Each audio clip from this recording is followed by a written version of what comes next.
Most so-called, quote-unquote, normal folk usually live under the illusion that when they use the word I, they are referring to some presence which is inside of the body. And they say, for example, I can feel my foot. I can feel my nose. I can feel my hand. I can feel the hot tea going down my gut. I can feel that my stomach is upset. I can feel this. I can feel that. I can sense this. I can smell that. I can hear this. And all that is associated with some kind of awareness. But is that awareness in the body? I want you to kind of imagine the following scenario. You're in a room, and in that room with you is this humongous elephant. And it's so big that you wish it would kind of go away. So you figure out a way that you can make it invisible. You lower the lights in a certain way. You do something so that that elephant suddenly kind of like disappears from view. It's still there, but you kind of ignore it. You're ignoring the elephant in your own room. I want you to kind of think that your essential self or soul, or this thing I'm talking about, is this elephant. And I want to talk a little bit about your relationship to it. Well, first of all, let's find out how you and the elephant get together. There have been experiments done, and now I'm going to talk a little bit about neurophysiology. There have been experiments done in which people have looked at when and where you become conscious of events that are taking place. Now, we normally tend to believe that we become conscious of things as they take place, and that we normally believe that when we wish something to happen, we just intend or wish or bring it into our consciousness. Like, for example, I want to have a cigar. So I go for the cigar box and I pick out a cigar. Of course, now you don't smoke cigars anymore, so I want to have a cup of tea. So I get up, I go to the kitchen, I boil some water, I take out some tea, put it in a pot, blah, blah, blah. Whatever it is, we think we're in control. We have this sense that we're the one that's creating that scenario. But I want you to consider this. These neurophysiologists who've done these experiments, and now I'm referring to a guy by the name of Benjamin Libet and Bertram Feinstein. These are two that I often refer to in my work, who did some early neurophysiology, did some experimentation on people that for one reason or another had to go through brain surgery, which meant that parts of their brains had to be excised because they were either cancerous or there was a growth of some sort that was beginning to show that it could interfere with neural conduction, whatever. The brain, by the way, is a rather interesting thing because what it has, actually, it has neural tissue, which is where all that conduction, electricity, and stuff goes on, but it also has supporting tissue. They're called glia, or glue. Glia means glue, actually. They're the structural cells that support and separate so that the various neurons don't all glump together in one great big neuronal pile. The glia are the cells that usually have problems. When you have a brain tumor, they're the ones that have the tumor. Anyway, these are people that were having a surgical procedure done, which meant that the skull cap had to be removed and the surface of the brain was exposed to the surgeon's knife. And during this time, in the early 80s, it was also possible to do experiments in which you could put electrodes, that is, paste little pasties with little tiny wires attached to them.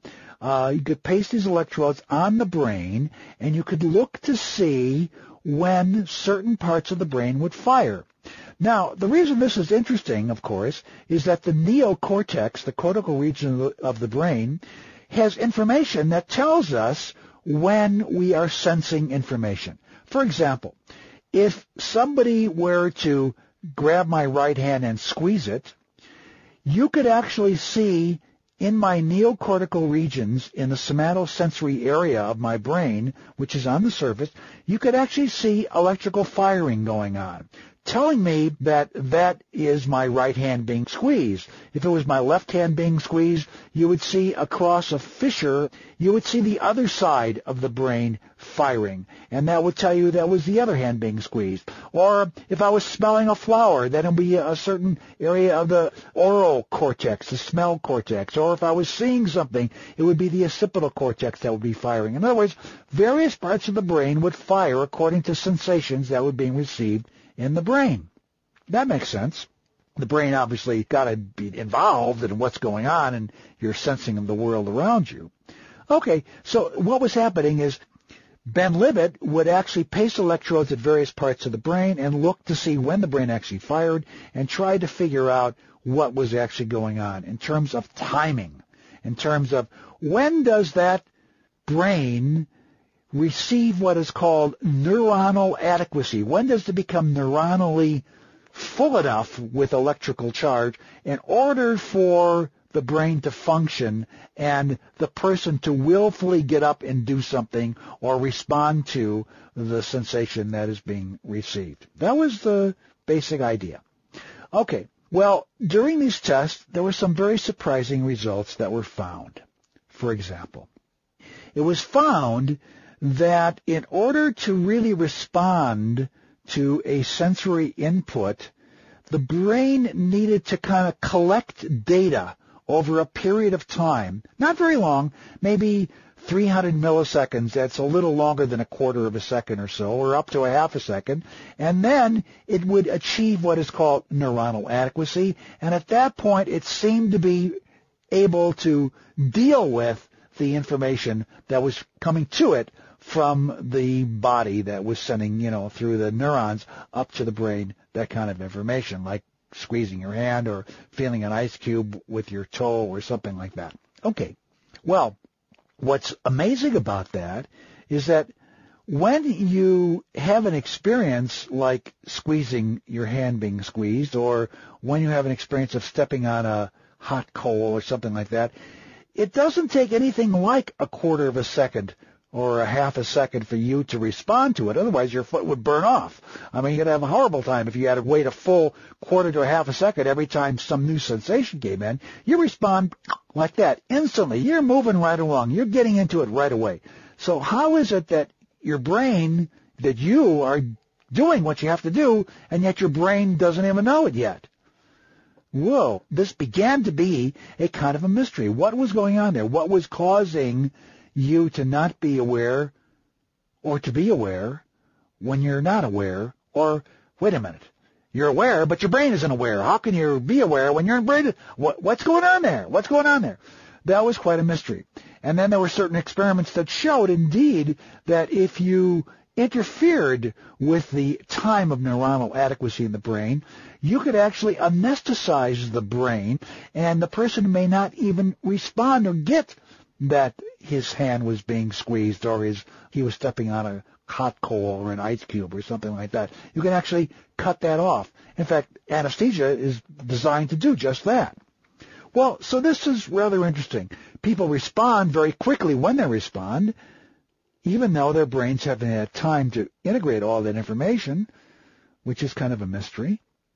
And they can not respond if later, after the incipient disturbance, if the brain is anesthetized in some way, they don't respond.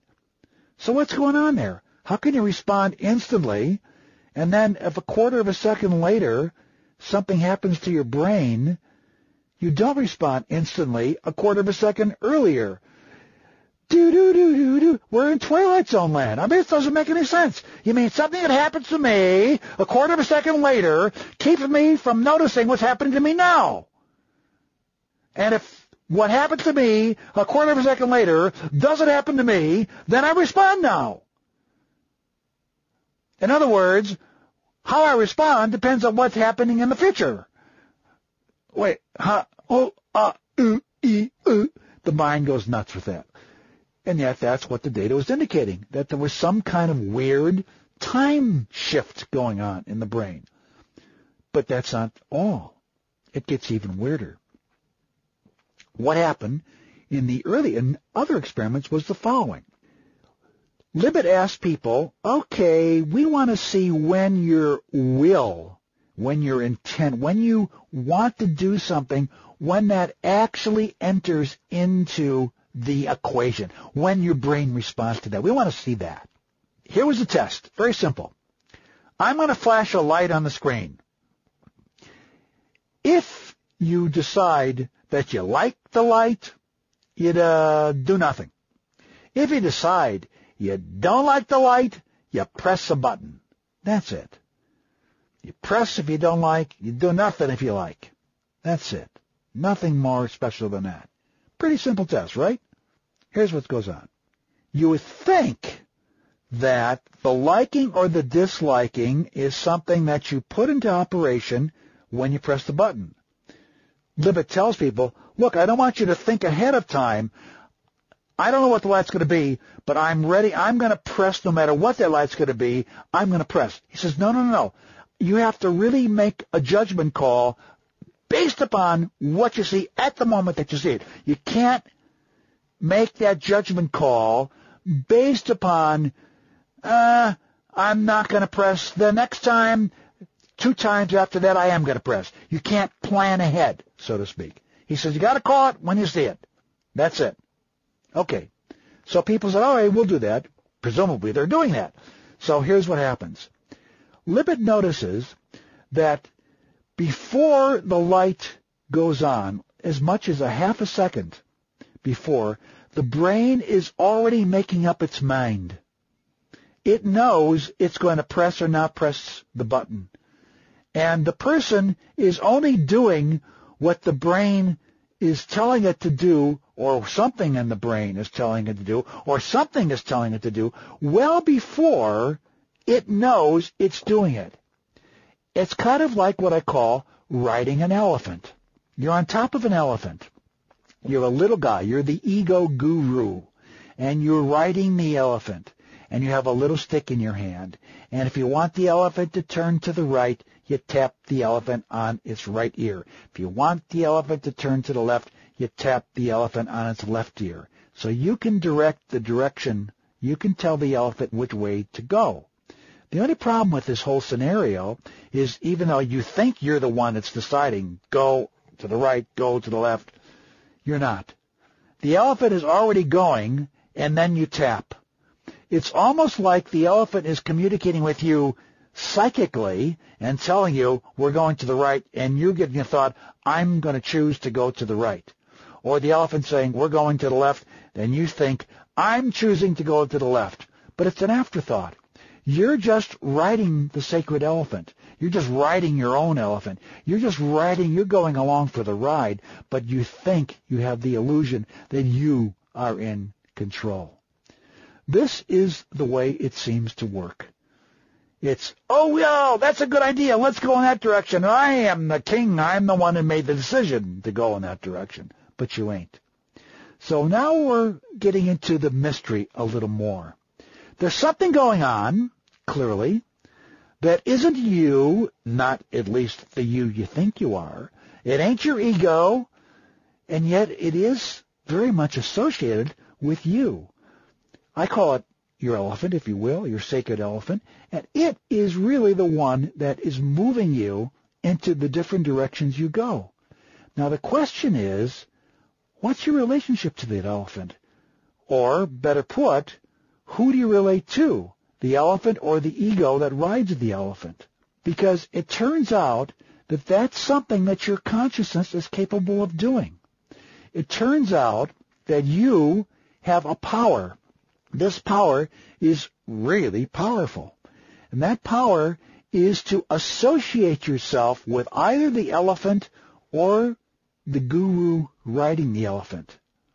And it turns out that it appears to be more fun for people to associate with the guy riding the elephant than it is riding with the elephant.